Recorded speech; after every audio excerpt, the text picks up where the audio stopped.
এই মুহূর্তের খবর, উত্তরবঙ্গ জুড়ে ভূমিকম্প, কাঁপল কলকাতাও। এই ভূমিকম্পের উৎসস্থল অসমের ঢেকিয়াজুলি।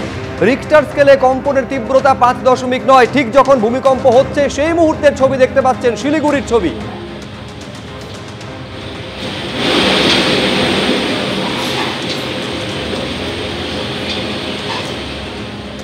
পাঁচ 5.9 তীব্রতার ভূমিকম্প। এই ভূমিকম্প অনুভূত হয়েছে কলকাতা, শিলিগুড়ি, জলপাইগুড়ি, কোচবিহার, মালদাতে। নেপাল এবং ভুটানেও এই ভূমিকম্প অনুভূত হয়েছে বলে জানা যাচ্ছে, তবে ক্ষয়ক্ষতির বিশেষ কোনো খবর নেই।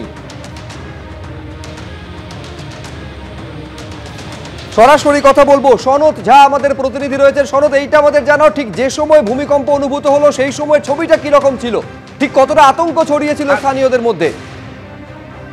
দেখো সুপ্রদীপ, যেটা হচ্ছে যে এই কিছুক্ষণ আগে মিনিট 10 আগেই কিন্তু এই যে ভূমিকম্পের যে ঝটকাটা, যে প্রথম যে ধাক্কাটা বেশ ভালো ছিল এবং আমি একতলায় থাকি, একতলাতেও কিন্তু খুব ভালো রকম অনুভূতি হয়েছে। যারা দোতলা, তিনতলা বা বহুতল বিল্ডিং এ থাকে তাদের অনুভূতি আরো বেশি হবে।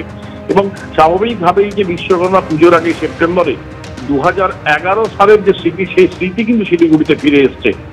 এই 2011 সালে এই 18 সেপ্টেম্বর কিন্তু একটা ভয়াবহ ভূমিকম্প হয়েছিল সিকিমে, এবং গোটা শিলিগুড়ি কিন্তু বিশেষ করে বড় ধাক্কা হয়েছিল, প্রচুর ক্ষয়ক্ষতি হয়েছিল। এবং ঠিক বিশ্বকর্মার আগেই কিন্তু এই আজকে ভূমিকম্প কিন্তু এই অনেকটা সেই স্মৃতি মনে করে দিয়েছে, আতঙ্ক ছড়িয়েছে, শাঁখ বাজানো শুরু হয়ে যায়। এবং এই যে ভূমিকম্প, সেই ভূমিকম্প আসামের ঢেকিয়াজুলি, ভূপৃষ্ঠ হতে 10 কিলোমিটার ভেতরে, রিক্টার স্কেল 5.9। এখনো পর্যন্ত কিন্তু বড় ধরনের ক্ষয়ক্ষতির খবর কিন্তু আসেনি। উত্তরবঙ্গের শিলিগুড়ি, জলপাইগুড়ি, কোচবিহার, ডুয়ার্স এবং সর্বত্র কিন্তু অনুভূত হয়েছে। সিকিমে অনুভূত হয়েছে, নেপাল এবং ভুটানেও অনুভূত হয়েছে। যেহেতু আসামের যে উৎসস্থল অনেকটাই কাছাকাছি, তবে এখনো পর্যন্ত ক্ষয়ক্ষতির কোনো খবর পাওয়া যায়নি। তবে আতঙ্ক একটা রয়েছে। তবে আশঙ্কা করছে যে এই যে ফার্স্ট ফেজে যে একেবারে আতঙ্কের মধ্যে রয়েছেন স্থানীয়রা। এটা উত্তরবঙ্গে যেসব জায়গায় ভূমিকম্প অনুভূত হয়েছে সেই সমস্ত জায়গার ছবি এক এক করে আপনাদের সামনে রাখছি। শিলিগুড়ির ছবি দেখছেন, কলকাতাতেও এই ভূমিকম্প অনুভূত হয়েছে। মালদা থেকে শুরু করে উত্তরবঙ্গের একাধিক জায়গায় এই ভূমিকম্প অনুভূত হয়েছে। আচ্ছা, স্থানীয়রা কি বলছেন একবার রাখবো আপনাদের সামনে। আমি জাস্ট বসেছিলাম, একটা বাইক এলো তো ভাবছিলাম যে বাইকের জন্য কি কাঁপছে নাকি পাশের বাইকটা, এবং এখানে যে লাইট পোস্টগুলো আছে এই লাইট পোস্টগুলো একটু কাঁপলো। মোটামুটি 3-4 সেকেন্ড ছিলাম বলে অতটা বুঝতে পারিনি, হয়তো ঘরে থাকলে, দোতলায় থাকলে বেশি বোঝা যাবে। অর্থাৎ বুঝতেই পারছেন কতটা আতঙ্ক ছড়িয়েছে। উৎসস্থল অসমের ঢেকিয়াজুলি, কিন্তু কেঁপেছে কলকাতাও। রিক্টার স্কেলে কম্পনের মাত্রা 5.9। ভূকম্পন অনুভূত হয় কলকাতা, শিলিগুড়ি, জলপাইগুড়ি, কোচবিহার, মালদা, নেপাল, ভুটানে। অর্থাৎ কলকাতাতেও কম্পন অনুভূত হয়েছে।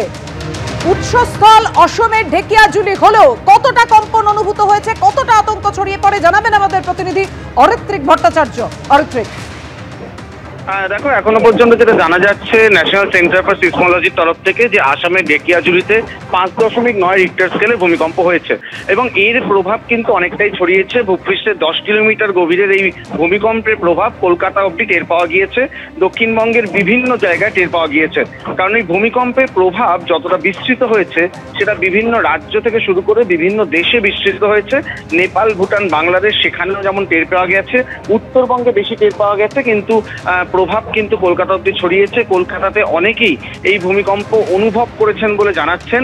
পাশাপাশি যেটা দেখা যাচ্ছে যে উত্তর পূর্বের যে রাজ্যগুলো রয়েছে সেখানেও কিন্তু অরুণাচল সহ বেশ কয়েকটি রাজ্যে ভূমিকম্প কিন্তু অনুভূত হয়েছে। কলকাতার ক্ষেত্রে যেটা দেখা যাচ্ছে যে 4:41 সময় এই কম্পন হয়েছে 5.9 রিক্টার স্কেলে। এবার বুঝতেই পারছো, আসামে 5.9 রিক্টার স্কেলের যে ভূমিকম্প সেটা কলকাতা অবধি বিস্তৃত হয়েছে। তাতে যে অনুভূত হওয়ার মাত্রা সেটা কিছুটা কমে এসছে বটে, কিন্তু স্পষ্ট বোঝা গিয়েছে যে ভূমিকম্প হচ্ছে এবং বেশ কয়েক সেকেন্ড এই অনুভূতি স্থায়ী হয়েছে, এমনটাই কিন্তু যারা এই অনুভব অর্জন করেছেন তারা সেটা বলছেন। তবে এখনো পর্যন্ত আসামে কি ক্ষয়ক্ষতি হয়েছে সেটা এখনো পর্যন্ত স্পষ্ট হয়নি।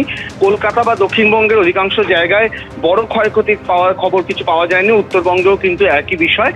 তবে এখনো যেটা দেখার রয়েছে যে এই ভূমিকম্পের পরে কোনো রকম আফটার শক বা উপভূমিকম্প সেগুলো হয় কিনা, সেক্ষেত্রে প্রভাব কি পড়ে সেটা দেখার রয়েছে।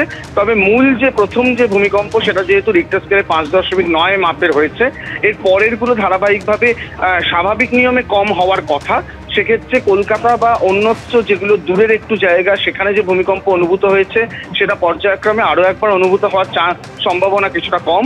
তবে আসামের যে অংশে ভূমিকম্প হয়েছে সেখানে কি পরিস্থিতি, কতটা ক্ষয়ক্ষতি কি হয়েছে সেই রিপোর্ট এখনো পাওয়া বাকি আছে, কিন্তু ন্যাশনাল সেন্টার ফর সিসমোলজি এখনো নিশ্চিত করছে যে 5.9 রিক্টার স্কেলের ভূমিকম্প 4:41 আসামে অনুভূত হয়েছে। ধন্যবাদ অরিত্রিক তোমায়।